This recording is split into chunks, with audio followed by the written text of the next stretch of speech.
नमस्कार. मी Akshay Maruti Yelke, night college of arts and commerce Ichalkaranji कोल्हापूरचा विद्यार्थी.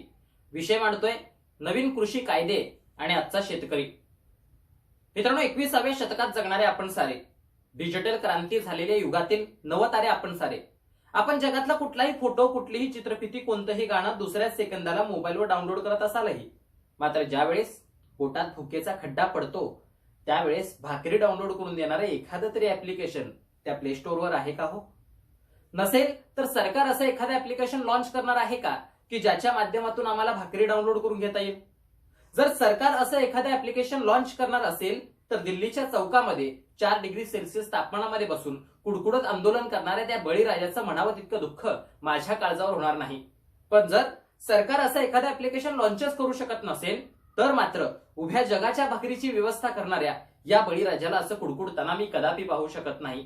ज्या कोविड कालखंडात या देशाचा जीडीपी वजा 23.5% गेला होता, त्याच कोविड कालखंडात या देशाचा जीडीपी कृषी क्षेत्राच्या माध्यमातून अधिक 3% ठेवून या देशाला उभं करण्याचं काम ज्या बळीराजानं केलं, आज त्याच बळीराजाच्या वाट्याला पोलिसांच्या काठ्या, आज त्याच बळीराजाच्या वाट्याला अश्रुधुरांचा मारा आणि आज त्याच बळीराजाच्या वाट्याला पाण्याच्या फवाऱ्यांचा मारा येत असेल आणि तरी देखील हा बळीराजा तुम्हाला आणि मला अन्नाचा घासच भरवत असेल तर या बळीराजाच्या व्यथा, वेदना समजून घेणं आणि त्या समजून सांगणं मला महत्वाचं वाटतं. आणि म्हणूनच आज शेतकऱ्यांच्या संदर्भाने केलेले कृषी कायदे काय होते आणि त्याच्यातून आजच्या शेतकऱ्यांची व्यवस्था, अवस्था आणि परिस्थिती काय आहे हे सगळं मांडणं महत्वाचं आहे.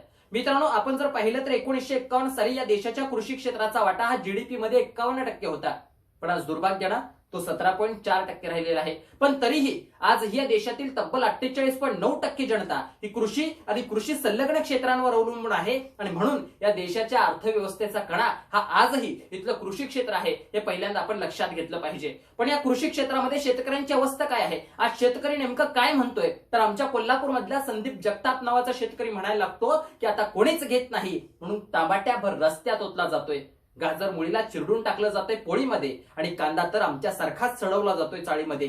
अरे त्या शेपू मेथीच्या भाजीला आता जनावर सुद्धा खात नाही आणि ऊस वाढून आडवा पडलाय तरी कुठलाच कारखाना नेत नाही. कोबी फ्लावरच्या भरेल वावरात जेव्हा रोटर फिरत असतो शेतकऱ्यांच्या काळजाच्या चिंधऱ्या उडत असतात आणि महागाई दर खाली आल्याच्या टीव्हीवरल्या बातम्या आमच्या शेतकरी बापाच्या काळजावर अगदी त्या स्टेनगन सारख्या धडधडत असतात. ही भीषण परिस्थिती आज इथल्या शेतकऱ्यांची झालेली आहे, कारण त्यांना बाजारभाव तर मिळतच नाही, मात्र त्यातून हे सगळं कमी म्हणून की काय वेगवेगळे कायदे त्यांच्यावर लादण्याचा प्रयत्न केला जातो. 3 कृषी कायदे पंतप्रधानांनी मागे घेतो म्हटलं असेलही मात्र ते अजून संसदेत मागे गेलेले नाहीत आणि म्हणून ते मांडणं महत्वाचं वाटायला लागतं. पहिला कायदा सरकारनं काय केला होता तर अत्यावश्यक वस्तू साठेबाजी सुधारणा कायदा केला. सुधारणा कशात केली तर 1955च्या कायद्यात सुधारणा केली. सुधारणा काय केली तर शेतकऱ्यांनी कितीही मोठ्या प्रमाणात मालसाठा केला तरी चालेल असं हे सरकार म्हणतंय. पण मला विचारायचं आहे, ज्या शेतकऱ्यांच्या हातावर राहणे आणि पानावर खाणे अशी परिस्थिती आहे तो शेतकरी मालसाठा करेल कुठून? आज दुसऱ्या बाजूला मोठमोठे व्यापारी मोठमोठे गोदाम बांधायला लागलेले आहेत. मोठ्या प्रमाणात माल घेऊन स्वस्तात घेऊन साठेबाजी केली जाईल आणि मालाच्या किमती वाढल्यानंतर विकायला काढला जाईल. अर्थात इथं नुकसान सर्वसामान्य ग्राहकांचं आणि शेतकऱ्यांचं आहे हे लक्षात घेणं फार महत्वाचं आहे. दुसरा कायदा शेतकऱ्याने केला, सरकारने केला की शेतकरी हक्क सुरक्षा किंमत हमी कृषी सेवा करार कायदा. याच्यात हमी नावाचा जो शब्द सरकारनं वापरला त्या सरकारच्या हमी नावाच्या शब्दावरती शेतकरी म्हणतोय की हमीभाव देताय ना तर किती देणार हे लिखित स्वरूपात द्या.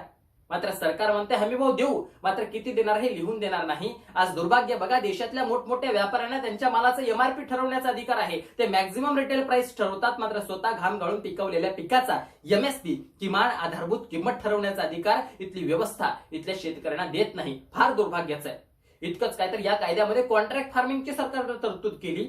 मला वाटतं या कॉन्ट्रॅक्ट फार्मिंग मध्ये शेतकऱ्यांच्या आयुष्याचं कॉन्ट्रॅक्ट संपूर्ण म्हणजे झालं. आणखीन एक सरकारनं तिसरा कायदा केला, शेतकरी उत्पादने व्यापार व वाणिज्य कायदा. आता शेतकऱ्यांनी देशात कुठेही माल विकला तरी चालेल असा हा कायदा सांगतो.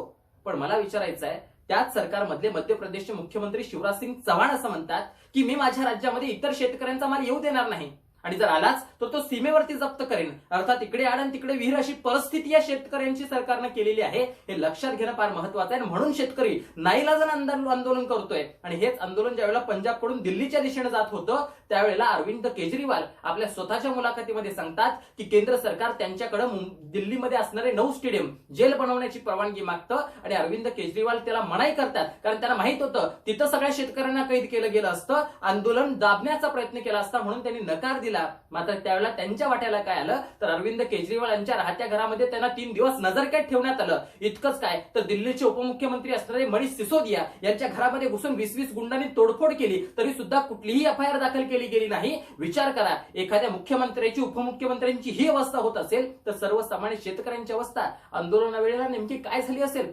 आणि म्हणून शेतकऱ्यांच्या पाठीशी उभं राहणं गरजेचं आहे. आज शेतकरी म्हणजे काय दहशतवादी, खलिस्तानी, पाकिस्तानी किंवा तो अफगाणिस्तान मधला तालिबानी नाही की ज्याच्या विरोधात तुम्ही सशस्त्र सेना उभी करताय. आणि शेतकरी म्हणजे उभ्या जगाचा अन्नदाता आहे, म्हणून त्याच्या पाठीशी आम्हाला खंबीरपणे उभं राहता आलं पाहिजे. आज शेतकऱ्यांसाठी सरकारनं अनेक कायदे केले. पंतप्रधान पीक विमा योजना, ई-नाम योजना, किसान क्रेडिट कार्ड, संपदा योजना. पण या योजना जोपर्यंत सरकारी दप्तरांवरील कागदांवर न राहता शेतकऱ्यांच्या बांधापर्यंत पोहोचून त्यांच्या जगण्याचा कॅनव्हास रंगवणार नाहीत ना, तोपर्यंत या देशातल्या शेतकऱ्यांचे दिवस येऊ शकत नाहीत, असं माझं स्पष्ट आणि प्रामाणिक मत आहे. मग काय केलं पाहिजे? शेतकऱ्यांना तर योजना आणाच, मात्र त्याचबरोबर शेतकऱ्यांना मुबलक प्रमाणात बी बियाणं दिलं पाहिजे, शेतकऱ्यांना हवी तेवढी वीज दिली पाहिजे, पाणी योग्य प्रमाणात त्यांना पोहोचवलं पाहिजे, सिंचनाच्या सोयी उपलब्ध करून दिल्या पाहिजेत. आणि सगळ्यात महत्वाचं, शेतकऱ्यांच्या मुलांनी सुद्धा वावर आहे तर पावर आहे म्हणून तारोंके शहर में जाण्यापेक्षा शेतकरी बापाच्या बांधावरती जाण्यासाठी कृषी विद्यापीठांमधून कृषी शिक्षणाचं ज्ञान घेऊन त्या शेतकऱ्याच्या पाठीवरचं ओझं कमी केलं पाहिजे. आणि सरकार 2014 साली म्हणालं होतं की आम्ही MS स्वामीनाथन आयोगाच्या शिफारसी लागू करू. आज त्या लागू झाल्या पाहिजेत असं मला वाटतं. स्वामीनाथन म्हणतात की शेतकऱ्यांना हमीभाव द्यायचा आहे ना, कसा द्या? शेतकऱ्याच्या घरातील किती माणसं शेतात राबतात त्यांचा पगार हमीभावात जोडा. शेतकरी कसत असलेल्या जमिनीचा कस कमी होतोय तिची डिप्रिसिएशन व्हॅल्यू हमीभावात जोडा. आणि त्याचबरोबर शेतकऱ्याने किती पैसे पिकासाठी खर्च केले ते पैसे हमीभावात जोडा. आणि बघ शेतकऱ्यांना हमीभाव द्या, त्या शेतकऱ्यांना कुठल्याच आंदोलन करण्याची वेळ येणार नाही. सरकारनं तो दिवस आणावा इतकाच आशावाद व्यक्त करतो. आणि शेवटी शेतकऱ्यांच्या व्यथा 4च ओळीत मांडतो की या तळतळणाऱ्या हिरव्यागार पिकांची शपथ घेऊन सांगतो, तुम्ही हे नवनवीन कायदे आणून आमच्या व्यथा थोडीच बंद केल्या, अरे काही दिवसांसाठी का असेना आमच्या जगण्याच्या वाटाच बंद केल्या. आमचं दुखत होतं बोट, तुम्ही पोटच कापून काढलं. आमचं आयुष्य आधीच होतं खारट, तर तुम्ही आणखीन मीठ वाढलं. मनपूर्वक धन्यवाद.